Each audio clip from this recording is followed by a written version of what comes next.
Welcome to Be a Light with Mushan podcast. I'm your host, Mushan Payeski. This podcast is dedicated to spreading kindness, positivity, and knowledge sharing, and also amplifying the importance of authenticity and human connection. Through many platforms, organizations across the globe, I have met many inspirational individuals. And today I have someone on this show. Through our years of conversation, her kindness is consistent and her resilience is very inspiring. And finally, today I invited her to my show. Her name is Marla Grant. I would like to invite her to share the knowledge in how to overcome or get through the deep loss and how to gain the emotional intelligence to help us get through the difficult times. So let's welcome Marla Grant. Welcome to my show. Thank you so much for being here. Thank you. I'm really delighted to be here. And I really want to start by saying that I was drawn to you because of all the things you just said. Not about me, but the concept. I met you on LinkedIn, and I recognized immediately what an inspiring life you've led. And of course, as I've gotten to know you more and more, I'm just even more impressed because you've had your own set of life challenges, as everyone does, but you've really just done some amazing things. I mean, the fact that you are in a completely different country and achieving the things that you're achieving and in a way that helps other people. I mean, that's always been reflected in the work that you've done and the things that you post. It's very inclusive and very kind. So that's what I was drawn to. So glad we're talking about that today. You're welcome. Thank you so much for in the circle of this same shared light. Mm-hmm.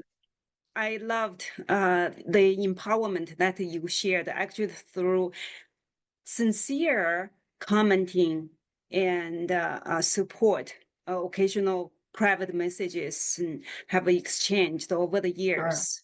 Sure. Yeah. I also learned so much from your post. You are sharing your transition over the years too. So share a little bit about yourself for our audience.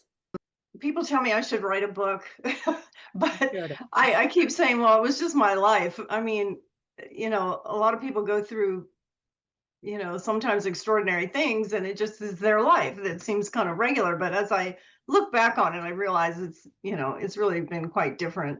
I always hesitate to tell people this because when I tell them that I've had 3 children who've died, they think, oh my gosh, I can't talk about my grief because that's so huge.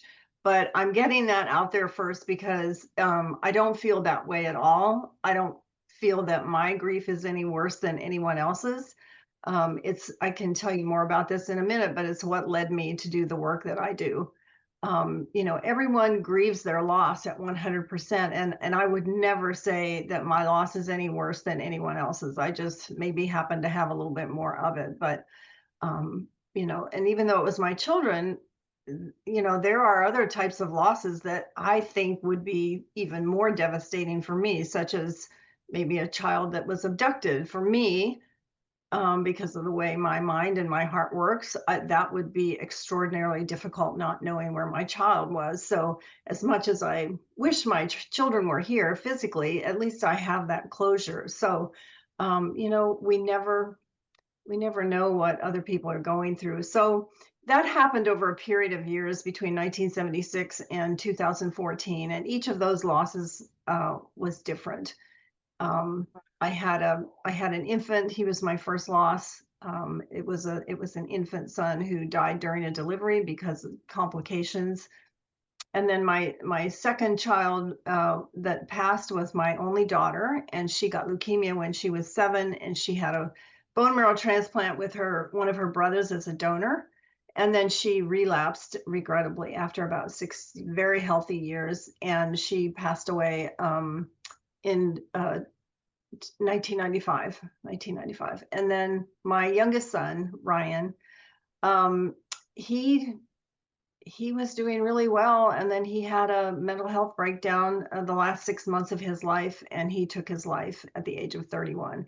So it's just been really interesting. I can I eventually became, after being, in different professions, small business, Fortune 200 company. I lived overseas for 15 years. I had a lot of different experiences in life. And I was also married to someone who was, he had a couple of serious addictions and some very heavy emotional problems. So around the time that my youngest son died, that was in 2014, I began to ask, I learned to stop asking why and turn the question around to ask what, what what is all this about? That's a lot of loss. Yeah. And I learned that it just like popped into my head. That was all the training ground for the work you're supposed to do. So that was gradually, I began to do more and more work. In 2016, I founded the local affiliate of an organization, a worldwide organization called Helping Parents Heal. And then eventually I became an advanced grief recovery specialist, and then also a certified positive intelligence coach. And I'm now also doing some crisis counseling. So I feel like I'm at this end of sort of the last third of my life. I'm exactly where I was supposed to be, but I don't think I would be very good at it if I hadn't gone through all the things that I'd experienced. So honestly, the real world training helped significantly. Makes me very empathetic and helps me understand what people are going through. Wow. Wow. Thank you so much for sharing your background. I mean, to be honest, your loss is truly the most profound loss so far I have ever heard. And but you shared your personal perspective, and you shared your side of opinion, kind of give people permission to feel the same type of loss like they could feel. Because that's exactly how I felt. I felt in front of you, I feel like my life, what I experienced is really piece of cake. Everything is No, and that's the big takeaway I want people to have, is that every single person deserves to be heard. And I tell people I don't play the grief Olympics. There's no my grief is worse than yours. I'm at the top. Although I will tell you that I've seen many people who have lost children, who've had a child die, who kind of, I don't know, they almost take that on as a badge of honor, but it's really not helpful. It's not helpful to them, and it's not helpful to others, because no matter what is going on in someone's life, that's why we say everyone grieves at 100%. It's a big deal to them. And if we're not willing to, open our hearts and see that and let them fully be heard for the pain that they're in, and this is serving me really well in the crisis counseling I'm doing. I put my own stuff away because I can hear the pain in other people's voices, and it's deep to them, and for good reason. So when you come upon someone who's in grief, or if you yourself are in grief, please know that being heard is the first step in healing. Being fully heard without judgment or without being analyzed, for sure. Yeah, thank you so much for the positivity that you shine through your background introduction with such deep loss, but you brought it with such light and positivity that you gained through this lived experience. It's truly extraordinary, Marla. Yeah, and thank you. And I have to say, I kind of touch on this a little bit. I feel like I came into this world prepared for this. You know, I kind of have one foot in the metaphysical world. And so one of my beliefs is that, you know, we have a hand in determining, you know, what this life is going to look like and what challenges we're going to face, and that we also still have spiritual helpers on the other side.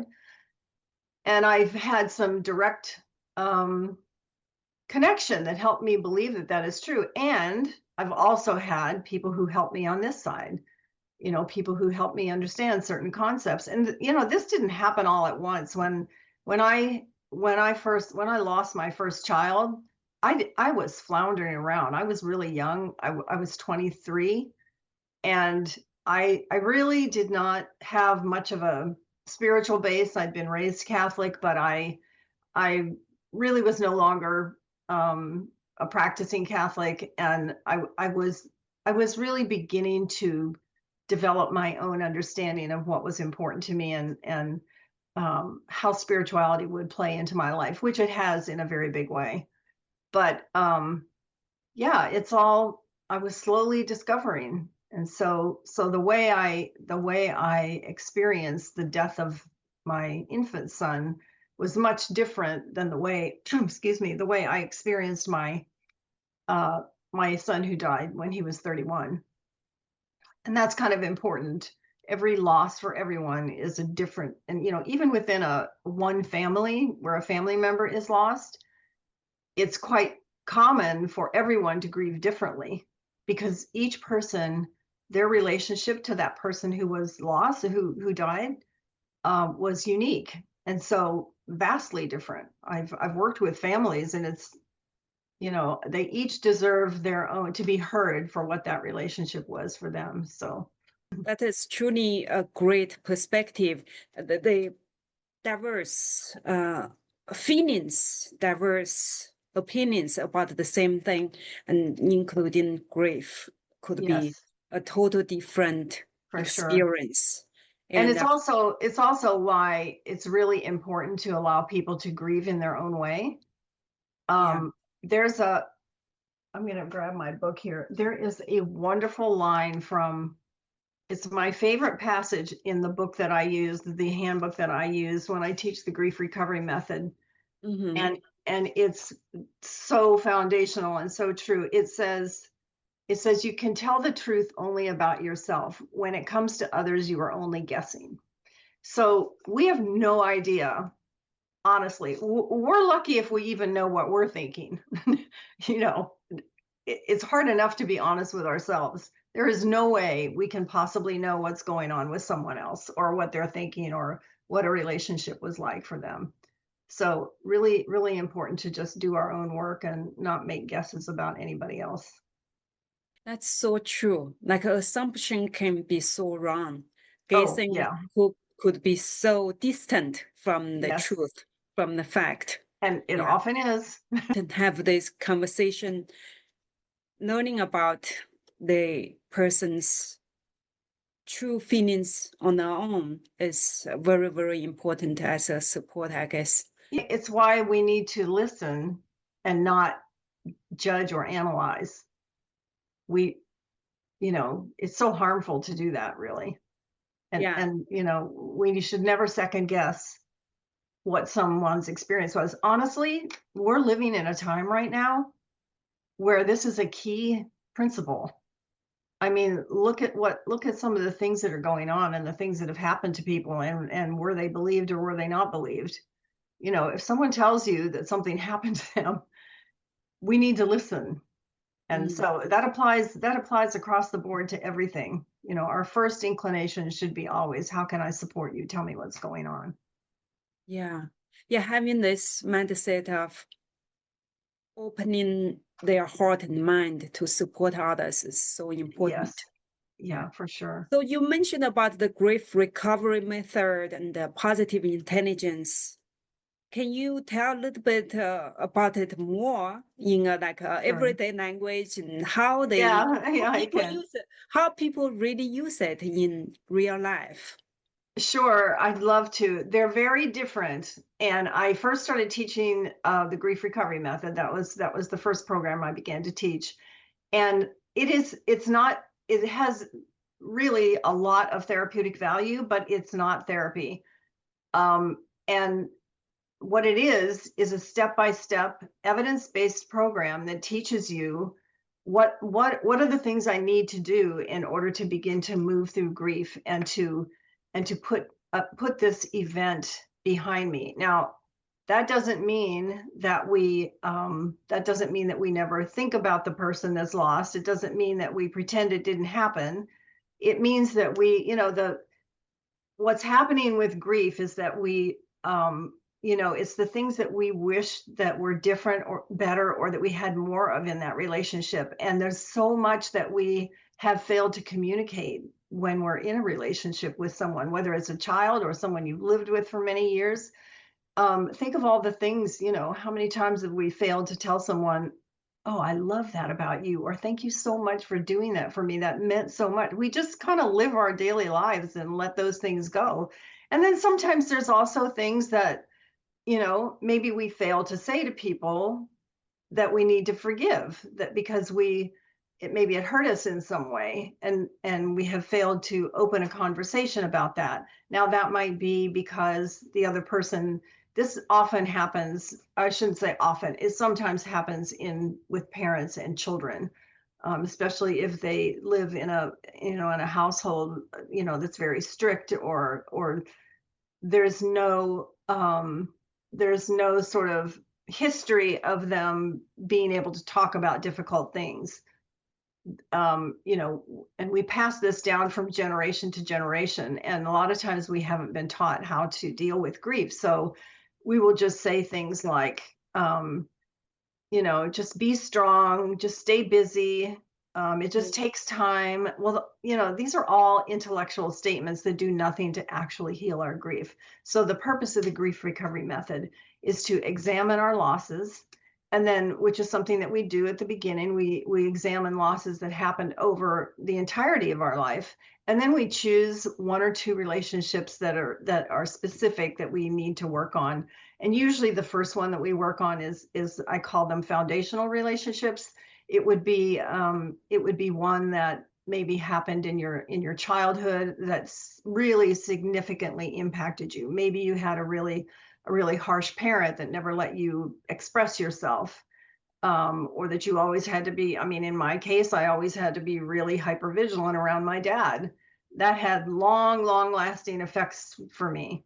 And many of the relationships that we have in our early childhood, or the events that happen, impact us deeply over life. So it's so important that we go back and look at those.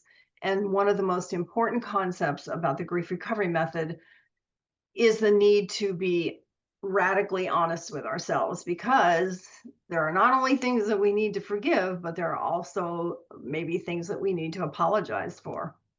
And if we're not honest with ourselves, even in situations where someone may have hurt us, we may have retaliated in some way.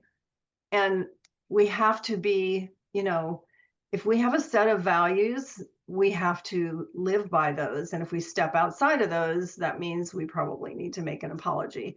And then we also get to say, we do an exercise that allows us to say all the wonderful, beautiful things that we never expressed. And I can tell you, when I went through this, I in my training, I was focused specifically on the loss of my son, who had taken his life. And it was profoundly life-changing for me and extremely emotional. And I typically do not cry a lot. Not that I don't feel my emotions, but it's a deep process, but with someone taking you through it, it allows you to fully open up and fully feel every single thing. And in doing so, you're saying, you're completing the relationship, essentially, is what you're doing. And you're able to bring all those deep emotions up and express them. And it's just a wonderful process. It's not easy, but it profoundly changes your life. And here's the ultimate purpose. When you do this, you begin to move into acceptance, and you can realize, I can't have that anymore. That was a relationship that I had. I can't bring that person back. And that is why I then began to teach positive intelligence, because a few years after I started teaching the grief recovery method, a friend introduced me to, actually, it was one of my clients, introduced me to positive intelligence. And it is the perfect accompaniment, because after you've done all this difficult work, your heart is much lighter, and you don't feel like, you feel like now you can create a new life with that person in your life in a different way. And the question becomes for you, what can I do? What can I do now? What can I make my life look like? And positive intelligence is a wonderful program to help you unpack that and see what can possibly happen for you. We go in and we take what's called a saboteur assessment, and these saboteurs are types of thoughts that kind of live in your survival mind, and they're constantly attacking us. It's things like, we all have a master judge. That master judge is the one who says, you mess that up, you won't be able to finish that project, you're no good at this, don't do that talk because you'll mess it up. Just constant. And so we learned to catch that. And then there are 9 other what we call accomplice saboteurs, and you would recognize them easily. In fact, I think I sent you the saboteur assessment so that you could take it. So it's things like the pleaser, the controller, the hypervigilant, the hyper rational. That's a person who constantly lives in their left brain and has a really hard time tapping into their emotional side, which then means, guess what? It's hard for me to find empathy for anybody. So anyway, each of these saboteur thoughts had a strength when you were a child that helped you get through your childhood, helped you deal with this big bad world that's very confusing. But what happens over time is they kind of grow outsize, and they begin to take over your life in a certain way. For instance, for a long time, until I took this course and I began to do the work and figure it out, and I still do positive intelligence every day. I still listen to the practice. I do the little reps that help, and I was able to make a connection between and by the way, sometimes these saboteurs tag team. I had a high controller. The controller and the pleaser, for instance, can tag team and totally wreck your life. So I wasn't doing anything. It wasn't so outrageously bad, but it wasn't serving me, and it wasn't serving anybody else that I was interacting with in that way. So that's the purpose of these, is to uncover those. And there's 3 simple steps that you learn and that you just repeat over time. And it's about living in awareness, catching when that's going on in your mind, catching it, doing these little brief exercises called PQ reps that actually things that bring you into your body, that connect you to your body.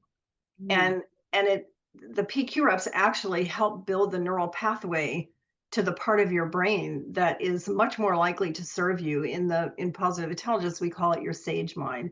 And it's full, it orients you towards clear, laser focused thinking, compassion, empathy, creativity, love, kindness, all those things that make our interactions with each other come to the surface, makes life worthwhile. So the 2 of those programs together are just amazing. I had a woman who came to me, I think it was just after COVID, or we were still maybe in COVID, because she's still with me after 4 years. And she was really at rock bottom. She'd lost her business. I think she was just recently out of a relationship. She had to move back with her mom. I mean, her self-esteem was at rock bottom. And I took her through both these programs. And now when we have a meeting, I mean, her face just lights up. She's actually opened her business again and is doing really well. And she actually told me, she said, I cannot believe how transformative this work was. She said, it changed my life so much. If I had known how much it would change my life, I would have paid you 3 times as much. So, I mean, that's a pretty good, that's a pretty good validation that the program works. And when I said that grief recovery method was evidence-based, that means there were university level studies done on it that prove the efficacy of the work. And that's important to know, because it's been taught for about 45 years around the world, and it's very, very, very effective. I've had very good luck with good outcomes with my clients. If you don't mind, I want you to go back, dive a little bit deeper about how you personally, like step by step, get out of that profound grief, especially after you lost your 31-year-old son, especially to a suicidal. It's just a. Yeah, if you don't mind. So I'll tell you this first. When I decided that I was going to do this work, I was in meditation one day, and I was talking to my guides, and I said, what do I need to do to be as helpful as possible to my clients? And immediately I get this answer. You need to be very clear about what helped you, which is just the question you just asked. So right immediately in my mind, these 3 words came to me. And the first one was personal responsibility. And what that means is that nobody can do this work for me. If you're in grief, no one can do that work for you. It's going to look different for every single person, because your relationship was unique, your life is unique. And so we have to take charge of that. And I've seen this play out especially with the parents I've worked with. The ones who immediately started studying about the afterlife, learning about death, talking to their child, keeping them in their life every day, they were doing these things. They were not just sitting back in grief. And the timeline is different for everyone. Sometimes people can start that process right away, and sometimes people can just barely think. All they can do is just put one foot in front of the other, maybe not even get out of bed. So there's no rush, but I did the same thing. Now, when my baby died, I was so young. I really did not know what to think. I was just crushed. And it's important to note that I experienced the loss of that child differently than I did the other 2. And some people think that the loss of a full-term baby or a miscarriage is somehow not as deep, but it was very, very deep. Here I'd been 9 months pregnant. It was a full-term pregnancy. I went to the hospital. I'm thinking everything's going to be fine. I had a C-section, and then this was going to be a trial labor, but it just went very wrong. And I was in a small suburban hospital, and there was not emergency services available. And so he was deprived of oxygen. So, and I don't want to get into the details, but the medical staff just whisked him away. I never held the baby. I didn't see the baby. So I was denied every single part of having been pregnant. And I felt empty. I just was totally devastated. I can't even, it's really hard to even find the words. But I was young, and I did use what we call a short-term energy relieving behavior. And for me, that was doing everything I could to get pregnant. And honestly, surprisingly, 12 weeks after that baby died, we named him Shane. 12 weeks after he died, I got pregnant again. So I was then able to put all my focus, stop thinking about what had happened, and put all my focus on the fact that I was pregnant again. And I'm happy to say that baby was fine. He was born by C-section. He's now living in Hong Kong. So, so that was kind of a replace the loss thing. I mean, that's not typically something that we recommend as a strategy for getting over grief. And then when my daughter died, there's a definition. One of the definitions of grief is the end of or change in a pattern of behavior. that was certainly the case with her, because she was in my life every day. She lived with us. I woke up and, we did things together. She was there in the morning, and then I saw her off to school, and all those things that you do with someone that's in your life all the time. So not only did I have to deal with her physical absence, but I also had to deal with my life. My life had to change. It was changing whether I liked it or not. There was going to be that big absence in my life, and so what do I do differently? What new patterns of behavior do I establish? So when my youngest son died in 2014, I didn't have that aspect of it because he was already living away from home. What I did have was a way different feeling about his death. Nicole was a very light, bright spirit, and I knew immediately that she was fine. I got some sort of tangible metaphysical proof of that, if you will, right after she died in some unexpected ways. But when Ryan died, I felt so heavy, because all I could think of was him alone out in that farmer's field where he killed himself. And I wanted so much to help him.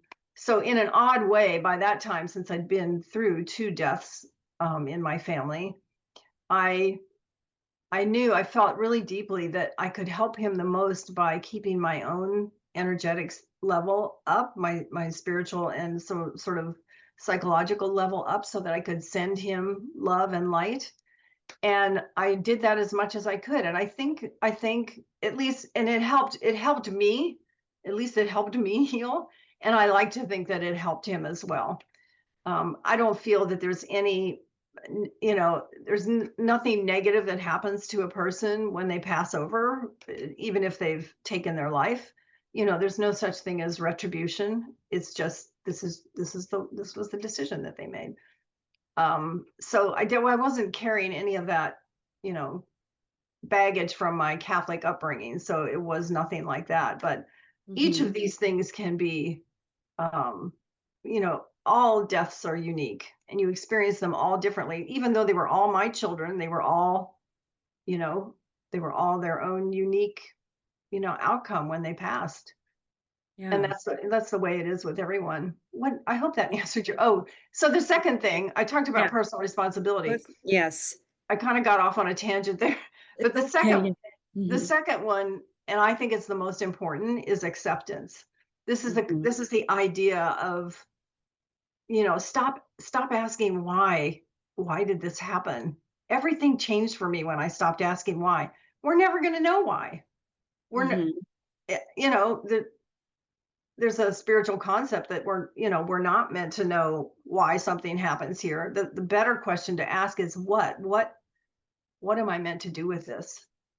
How can my life change? But if we stay mired in wanting to know why, we're constantly focusing back on that event. That event is done. And the only place we can find true peace is here in the present moment. Even thinking about those future thoughts, all that stuff we thought about in the future, about what was going to happen, I get to watch my daughter grow up and be a veterinarian, or, accomplish this or that, and my son's going to do this, and that's all stuff we're literally making all that up. It's not real. It's not real at all. So the present moment, the more we can stay in the present moment, the more peaceful that we can be. And the third one is willingness. There's a wonderful saying by a woman named Vienna Farron. Sorry, I'm going to hop onto my phone here for a minute. It's such a great quote. I believe she is a psychologist, and she says, "Who are you if your story begins to change? Do not be so loyal to your suffering that your healing doesn't stand a chance." And that is just, I think that is so profound. And it says everything about the way we need to approach this. And listen, I am the first to admit and tell clients that none of this stuff happens right away. We don't immediately accept that this has happened. we can't possibly. It's such a huge thing. Whether it's the death of someone you lived with for most of your life, a big event in your life like the loss of your health. And by the way, these are intangible grief events, the loss of a profession you love, the loss of your health, the loss of a home you love to live in. Those are all very valid too. The loss of a sense of respect or honor that you should have had when you were a child that you never received. Those are all considered intangible losses. So those are the three foundational things, and personal responsibility, acceptance, and willingness. And those three letters spell PAW. So I have a little graphic that I put on my website that says PAW. It helps people remember it. That is so helpful, and it's so easy to remember those too. Appreciate your personal experience, how you went through all three different losses. Even though that one in the baby, when I lost the baby in 1976, yes, I moved past it because I got pregnant again. But I should explain, I still had a lot of unresolved, deep, deep grief. So that happened in 1976. I'm sitting in a class in college in 2008 on death and dying, and somebody minimizes, we're just chatting, and somebody minimizes the loss of a newborn or a miscarriage or a stillborn child. And I spontaneously, I shocked myself. I spontaneously lost it. And I was crying and I said, you have no idea what you're talking about. It is a massive loss. And don't you ever minimize that to a mother or a father who's just lost a child. And so that was how many years? 76 to 2000, and then plus 8 years, whatever that is. It was, I don't know, 28 years or something. And then just last year, my younger sister was talking to me and she did not know the details of that loss. And so I was telling her, and I happened to mention that I never held the baby and I never actually even saw the baby. And I had never really held that against the medical staff, but I did think it was like really weird or kind of unkind for them. And she's a nurse, and she said to me, and this kind of finally helped me put everything to rest with that loss. And she said, Marla, you would not have wanted to see the baby. They did you a kindness by not showing you the baby because it was a forceps delivery. I knew on my end what was happening. So I can only imagine what was happening to the baby. And I had never thought about that. You know, you're in so much trauma when you're going through something like that. Yeah. But for her to say that to me, it was like the last little brick in the wall, that helped me understand. And I felt a lot better about the staff. I saw them in a completely different light then. So we don't know what we don't know. This is one reason it's so important to be empathetic with others. We absolutely do not know. So yeah. Wow, that is such a very transformative moment. Oh, it was very transformative. I believe these things are sort of destined to happen. So and I can see that as another thing that I can, demonstrate to my clients, the people that I help. I can say, look, let me tell you what happened here. And it kind of, if you have a real world event, and I don't share these things because I think my loss is any worse than anybody else's, but within everything that happened, there's a principle and a story that can really help them. So we just never know. And I never did anything like the grief recovery method on any of well, I did on Ryan, but on my daughter and the baby at the time, I was still trying to figure myself out. So but all along the way, I was spiritually learning principles here and there. And I can't stress enough how important awareness is. We have to live in awareness all the time. What's going on here? What's happening? What do I think about this? Oh, I notice I feel this way. I notice I feel that way. That is being in awareness is the number one thing that positive intelligence teaches. It's the very first step. Yeah. What is going on for me emotionally right now, and why do I feel that way? I had this happen to me. I use those principles every day. This concludes part 1 of my conversation with Marla Grant. To hear the full episode, please check out part 2, which will be coming shortly. Please remember to subscribe, like, comment, and share. This is a deeply meaningful and potentially life-changing conversation, and I hope you will share it with others who may need it. Thank you. And remember, no matter where we are in life, we have the power to be a light to ourselves and to others.